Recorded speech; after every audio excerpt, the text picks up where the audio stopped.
नमस्कार। हम कक्षा 12वीं का अध्याय 6 अवकलज के अनुप्रयोग पढ़ रहे हैं। ये हमारा इस अध्याय का दूसरा सत्र है।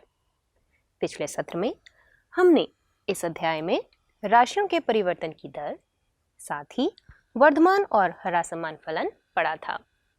आज इस सत्र में हम वर्धमान और ह्रासमान फलन आगे पढ़ेंगे, साथ में स्पर्श रेखाएं और अभिलंब रेखाएं देखेंगे। बच्चों, याद कीजिए, हमने इस प्रमेय पे छोड़ा था और ये प्रमेय क्या बतला रही है? यह प्रमेय बताती है, मान लीजिए कि आपके पास एक फलन f है, अंतराल AB पर वह संतत है और विवृत अंतराल AB पर अवकलनीय है। तो जो फलन f है वह निरंतर वर्धमान होगा यदि प्रत्येक x जो कि विवृत अंतराल a से b के अंदर आ रही है, उसके अंदर जो हमारा फलन f है उसका अवकलज 0 से बड़ा हो, तब मेरा फलन f निरंतर वर्धमान कहलाएगा। ठीक, इसी प्रकार b और c बिंदु में भी हमें क्या बता रहे हैं? जो फलन f है वह निरंतर ह्रासमान रहेगा यदि जो फलन का अवकलज है वह 0 से छोटा हो। फलन f अचर फलन रहेगा यदि प्रत्येक अवयव जो कि विवृत अंतराल a से b के अंतर्गत आ रहे हैं उस पर जो फलन का अवकलज है वह 0 के बराबर हो। आइए इसकी उत्पत्ति देख लें। पहला बिंदु हम देखेंगे, b और c बिंदु आप स्वयं ही उसी प्रकार कर सकते हैं।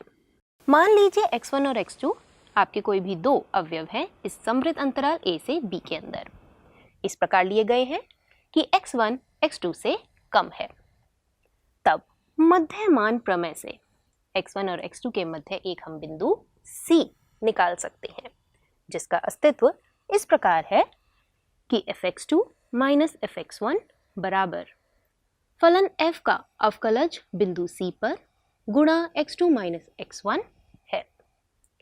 गौर करेंगे, प्रमेय में ही हमें ज्ञात है जो फलन f है उसका अवकलज हर एक बिंदु पर क्या है? 0 से बड़ा, यानी 0 से अधिक।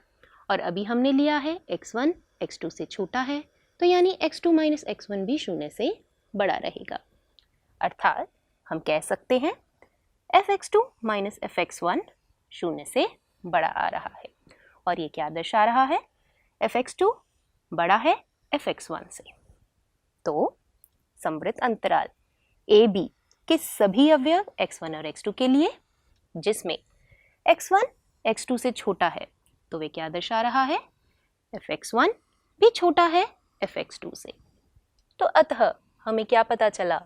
हमें यह पता चला कि इस समवृत्त अंतराल a से b में जो फलन f है वह एक वर्धमान फलन है। इसी प्रकार आप बाकी दो बिंदु भी देख सकते हैं। आइए इस पे अब टिप्पणी देखें। पहले बिंदु पे ध्यान देंगे। इसी संदर्भ में एक अन्य सामान्य प्रमेय के अनुसार यदि किसी अंतराल के अंत्य बिंदुओं के अतिरिक्त f का अवकलज यानी फलन का अवकलज 0 से बड़ा हो, जहां x अंतराल में कोई भी अवयव है और f इस अंतराल में संतत है, तब जो फलन f है उसको वर्धमान कहते हैं। इसी प्रकार दूसरे बिंदु पे ध्यान देंगे। यदि किसी अंतराल के अंत्य बिंदु के अतिरिक्त f dash x less than 0 यानी f का अवकलज 0 से छोटा है, जहां x अंतराल में कोई अवयव है और f इस अंतराल में संतत है, तब f को ह्रासमान कहते हैं। ठीक, आइए अब एक उदाहरण देखें। यह उदाहरण बहुत ही सरल है, देखते हैं कैसे। दिखाइए कि निम्न प्रदत्त फलन समवृत्त अंतराल 3 से 5 पर क्रमशः वर्धमान, ह्रासमान और अचर फलन है। यानी ये जो fx फलन है वह वर्धमान होगा, gx हमारा ह्रासमान और hx हमारा एक अचर फलन है। तो प्रमेय के अनुसार देख लेते हैं। तीनों ही जो प्रदत्त फलन है, गौर करेंगे, ये जो समवृत्त अंतराल 3 से 5 में क्या है वह संतत है। साथ ही विवृत अंतराल 3 से 5 पर अवकलनीय भी है। अब शेष हमें क्या निकालना है, तीनों फलनों के अवकलज। ध्यान देंगे पहले पे, जब हमने फलन f का अवकलज ज्ञात किया तो वह कितना आ रहा है, 7। 7 हमारा 0 से बड़ा है। वह क्या दर्शा रहा है, जो फलन f है वह क्या है, वर्धमान फलन है।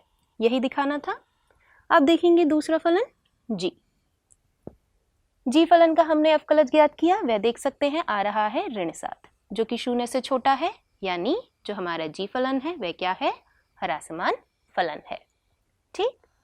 अब तीसरा फलन h, इसका अवकलज ज्ञात करने पर देख सकते हैं, अवकलज ज्ञात करेंगे तो वह 0 आ रहा है, और 0 आने पर प्रमेय के तीसरे बिंदु से हमें क्या पता चला, जो हमारा फलन h है वह क्या होगा, वह है अचर फलन। स्पष्ट भी दिख सकता है। आइए एक और उदाहरण देखें। दिखाइए कि प्रदत्त फलन f, जो कि परिभाषित है fx बराबर x की घात 3 माइनस 3x की घात 2 जमा 6x, जहाँ ये x हमारा कोई भी वास्तविक संख्या ले रहा है और इस r पर वर्तमान फलन है। ठीक। तो आइए इसका अब हल देखें, गौर करेंगे। ये हमारा फलन कैसा फलन है, बहुपदीय फलन है, और हम जानते हैं r पर बहुपदीय फलन क्या होता है, संतत एवं अवकलनीय दोनों होता है। तो यानी अब हमें शेष क्या निकालना है, इस फलन f का अवकलज। तो आइए अवकलज देखें। f डैश x बराबर में कितना हुआ, 3x की घात 2 घटा 6x जमा में 6। अब 3 उभयनिष्ठ लेने पर क्या मिला, 3 कोष्टक में x की घात 2 घटा 2x जमा 1, कोष्टक बंद जमा में 3। गौर करेंगे ये हमारा क्या बन रहा है, x माइनस 1 की घात 2 का फॉर्मूला। तो हमारा f डैश x किसके बराबर हुआ, 3 गुणा में x माइनस 1 की घात 2 जमा 3। हम जानते हैं x माइनस 1 की घात 2 सदैव ही 0 से बड़ा रहेगा या 0 के बराबर। अब जमा 3 कर दें तो यह सदैव ही 0 से बड़ा रहेगा, यानी हमारा फलन f का जो अवकलज है वह सदैव ही 0 से बड़ा रहेगा। तो ये क्या दर्शा रहा है, जो फलन f है वह क्या है, वर्धमान है। किस पर, r पर। ठीक। आइए अब कुछ त्रिकोण मतीय फलन का आलेख को देखते ही आप समझ सकते हैं कि हमारा फलन क्या है, cos x फलन। तो आइए देखिए, हम जानते हैं कि cos x फलन क्या होता है, वह संतत भी है और अवकलनीय भी है। तो इसका अवकलज ज्ञात करते हैं। अवकलज आया हमारा ऋण sin x। ठीक। अब देखते हैं अंतराल। इस तालिका में आप देख सकते हैं, अगर हम विवृत अंतराल 0 से π तक में देखें तो हम जानते हैं जो साइन फलन है वह हमेशा धनात्मक संख्या देता है, पर इसके साथ में माइनस का चिन्ह लगा है। तो यानी हमारी जो अवकलज की संख्याएं आएंगी, यानी मान आएगा, वह कैसा होगा, वह हमेशा 0 से छोटा होगा। तो यानी इस अंतराल विवृत अंतराल 0 से π के अंदर जो हमारा फलन f यानी cos x फलन कैसा होगा, ह्रासमान फलन होगा, जो कि आप इस आलेख में भी देख सकते हैं। इस आलेख में देखेंगे ये 0, ये हमारा π। जैसे हम बाएं से दाएं ओर चलेंगे तो जो हमारा cos x फलन है, ये आलेख है, वह कैसा हो रहा है, घट रहा है और दर्शा रहा है जो हमारा फलन है वह ह्रासमान फलन है। ठीक। इसी प्रकार आगे बढ़ने पर विवृत अंतराल π से 2π के अंदर देखेंगे तो हमारा जो f डैश x है वह सदैव ही 0 से बड़ा रहेगा और वह दर्शा रहा है जो cos x फलन है वह इस अंतराल में वर्धमान है।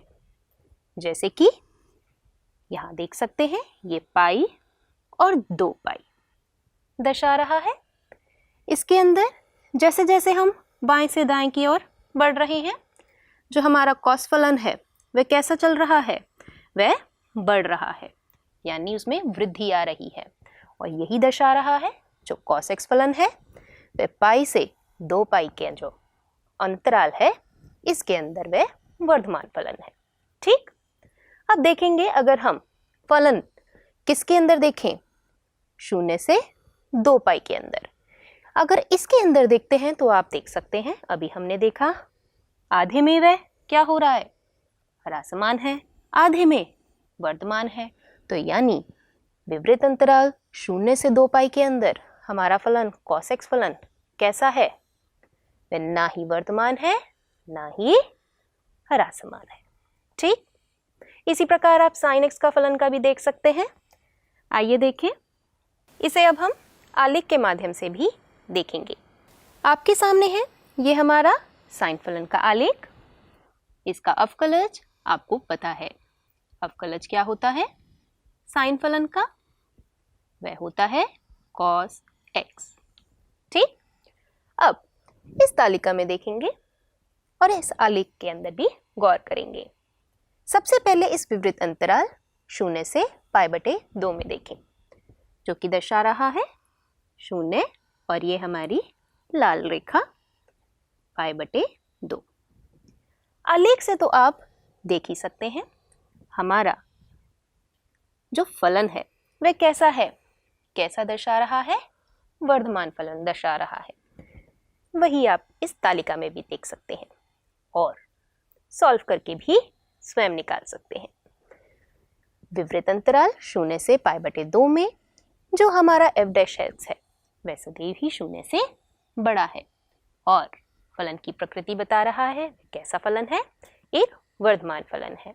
ठीक, अब अगले अंतराल में देखेंगे इस विपरीत अंतराल π/2 से π के अंदर जो f' है वह हमेशा 0 से छोटा है।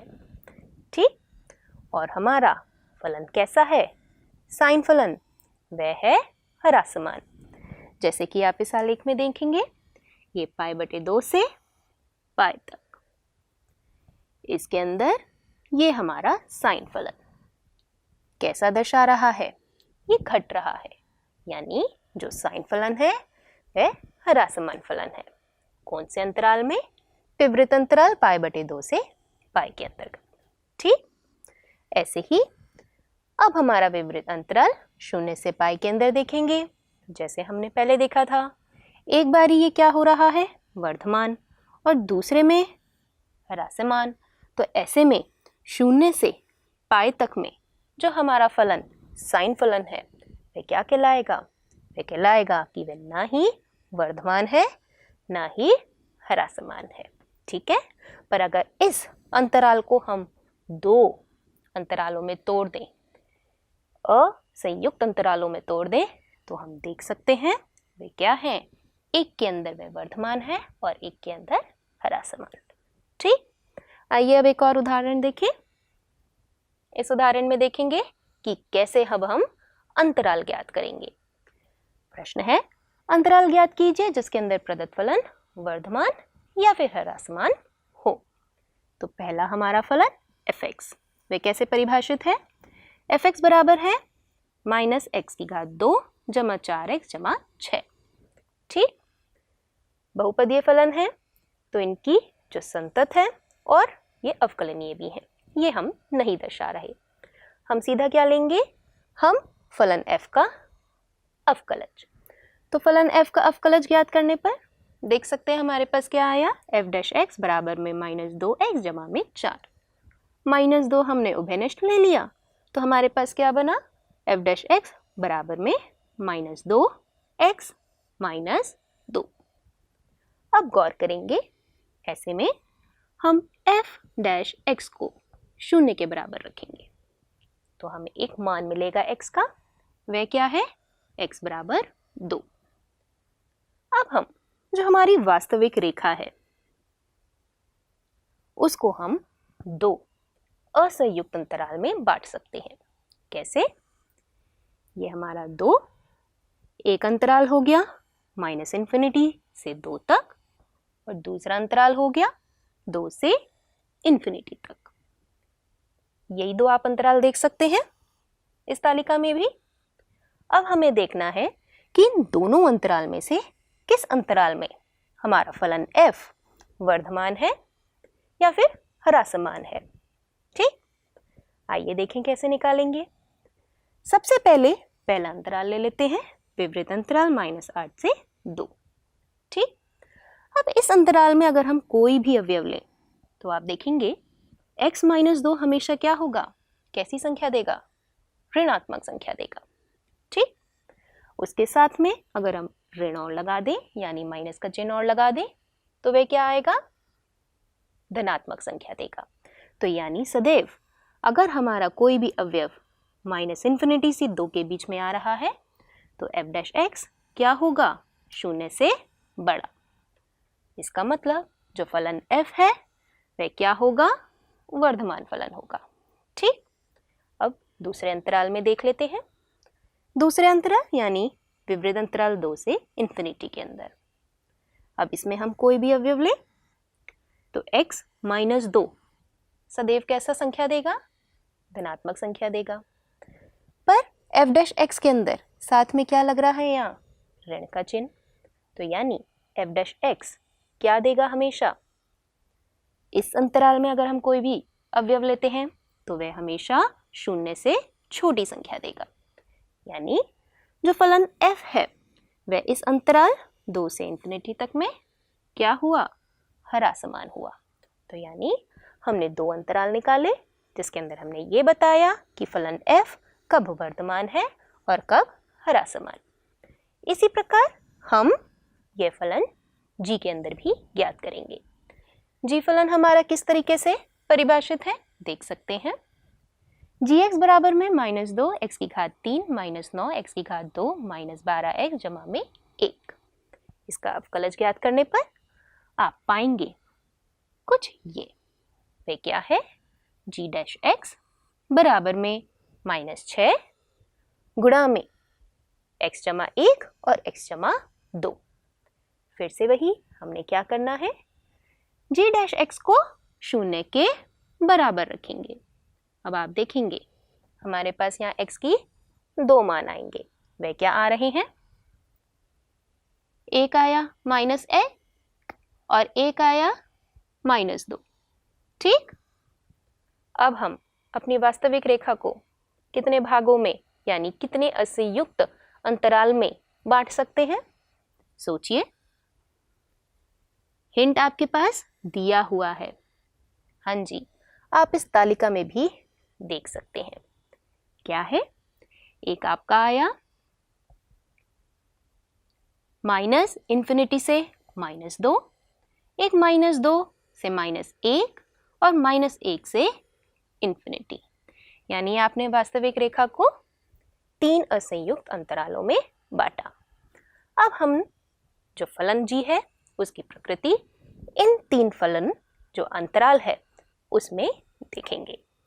तो आइए सबसे पहले पहले अंतराल में देखें जो कि विपरीत अंतराल -∞ से -2 है। फिर से वही करेंगे हम, क्या, यानी कोई भी अगर हम अवयव लें और g' में भरें तो आप देख सकते हैं ये x+2 x+1 और 1 माइनस ये क्या देगा, हमें देगा कि f' सदैव ही 0 से छोटा आएगा।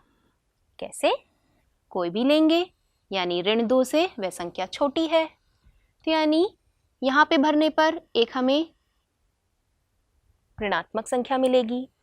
इसी प्रकार यहाँ पे वो संख्या धरने पर फिर से हमें ऋणात्मक संख्या मिलेगी। फिर यहाँ भी हमारे पास क्या है, माइनस का चिन्ह, यानी हमारे पास कितने माइनस के चिन्ह हुए, 3। ठीक, इसका मतलब हमारा f' क्या होगा, 0 से छोटा, और फलन g क्या है हमारा, वह होगा ह्रासमान। गौर करेंगे ये जो f दर्शा रहा है ये f और कुछ नहीं, ये फलन g ही है। तो यानी यहाँ हमारा g डैश x है। ठीक, इसी प्रकार अब बाकी दो अंतरालों में भी जो फलन g है उसकी प्रकृति देख सकते हैं। ठीक, आइए अब हम देखें स्पर्श रेखाएं और अभिलंब रेखाएं। ध्यान देंगे इस समीकरण पर। y माइनस वाई नॉट बराबर में m x minus x not. ये क्या दर्शा रहा है? बिंदु x नॉट y नॉट से जाने वाली तथा परिमित प्रवणता m वाली रेखा का समीकरण है, जो कि आपने कक्षा 11वीं में पढ़ा हुआ है। यदि हमारे पास कोई वक्र है y बराबर fx, उसके बिंदु x नॉट y नॉट पर स्पर्श रेखा की प्रवणता dy बटे dx से हम दिखाते हैं। तो स्पर्श रेखा की जो समीकरण है वह क्या हुई? वह हुई y माइनस वाई नॉट बराबर में dy बटे में dx गुणा में x माइनस एक्स नॉट। ठीक, अब देखते हैं अभिलंब रेखा की समीकरण। आप जानते हैं कि यदि ये हमारे पास वक्र है और ये बिंदु A पे ये हमारी स्पर्श रेखा दर्शा रही है, तो इस पे जो अभिलंब रेखा होती है वह क्या होती है? लंब होती है। ठीक, वही है अभिलंब स्पर्श रेखा पर लंब होती है। ठीक, इसीलिए वक्र y बराबर fx के बिंदु x नॉट y नॉट पर जो अभिलंब की प्रवणता है वह किससे दर्शाते हैं? -1 बटे में dy बटे में dx। और इसकी समीकरण क्या हुई? जैसे कि हमने स्पर्श रेखा का निकाला था, y माइनस वाई नॉट बराबर में अभिलंब की प्रवणता जो कि क्या है? -1 बटे में dy बटे में dx गुणा में x माइनस एक्स नॉट। ठीक, आइए आगे बढ़े। गौर करेंगे इस टिप्पणी पर। सबसे पहले बिंदु पर यदि y बराबर fx की कोई स्पर्श रेखा x अक्ष की धन दिशा से एक कोण बनाए, तब dy बटे में dx जो कि क्या दर्शा रहा है? स्पर्श रेखा की प्रवणता, तो वे किसके बराबर हुई? tan a। ठीक, अब दूसरे बिंदु को देखेंगे। यदि स्पर्श रेखा की प्रवणता 0 है, 0 यानी अब क्या हमें पता चला पहले बिंदु से ही? tan a किसके बराबर हुआ? 0 के। और इस प्रकार जो कोण हुआ वह किसके बराबर हुआ? 0 के। तो जिसका अर्थ हमें क्या मिल रहा है? जो स्पर्श रेखा है वह x अक्ष के समानांतर है, यानी उसके पैरेलल है। ठीक, और उसका समीकरण क्या होगा? y बराबर में वाई नॉट। ठीक, तीसरे बिंदु पर देखेंगे। यदि हमारा कोण a पाई बटे 2 हो जाता है, तो हम जानते हैं tan a क्या होगा? वह इन्फिनिटी पे जाएगा, वह अज्ञात है। तो स्पर्श रेखा क्या हो गई? y अक्ष के समानांतर हो गई। ठीक, और उसका समीकरण क्या मिला हमें? समीकरण मिलेगा हमें x बराबर में एक्स नॉट। ठीक, आइए अब कुछ उदाहरण देखें। प्रवणता 2 वाली सभी रेखाओं का समीकरण ज्ञात कीजिए जो वक्र y जमा 2 बटे x माइनस 3 बराबर 0 को स्पर्श करती है। ध्यान देंगे हमारे पास जो स्पर्श रेखा है उसकी प्रवणता दी हुई है। अब हमें सबसे पहले क्या ज्ञात करना है? हम पहले बिंदु ज्ञात करेंगे और उस बिंदु से जाती हुई समीकरण। ठीक, तो आइए इसका हल देखें। दिए वक्र के बिंदु एक्स वाई पर स्पर्श रेखा की प्रवणता क्या होगी? dy बटे में dx, यही बताया था। तो dy बटे में dx आप इस समीकरण का अवकलज ज्ञात करने पर पाएंगे। तो dy बटे में dx बराबर में कितना आया? 2 बटे x माइनस 3 की घात 2। प्रवणता हमें दी हुई है वे है 2, तो यानी ये क्या हुआ? 2 बराबर 2 बटे में x माइनस 3 की घात 2।